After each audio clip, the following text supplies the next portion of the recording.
இந்த சர்ஃபேஸ்ட் ஏர்பேஸ் சொல்றோம் இல்லைங்களா, இதை தான் நம்ம சாமன் சொல்றோம். இதோட முக்கியமான அம்சம் என்னன்னா, பூமியில இருந்தபடியே வானத்தை நோக்கி கிட்டத்தட்ட 4000 கிலோமீட்டர் அளவுக்கு பூமியில இருந்தபடியே மேல வரக்கூடிய இந்த ஒரு ட்ரோன் வந்தாலும் சரி, எந்த ஒரு ராணுவ படை வந்தாலும் சரி, எந்த ஒரு ஜெட் வந்தாலும் சரி, பூமியில இருந்து வானத்தை நோக்கி கிட்டத்தட்ட 400 கிலோமீட்டர் வரைக்கும் கண்டினியூவா தாக்கக்கூடிய ஆயுதம் தான் இந்த S-400 SAM. இதெல்லாம் ஓகே.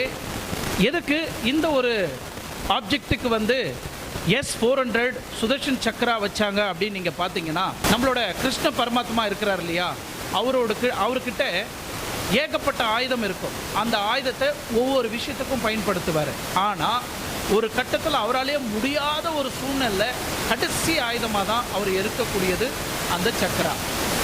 அந்த கடவுளோட ஆயுதமாக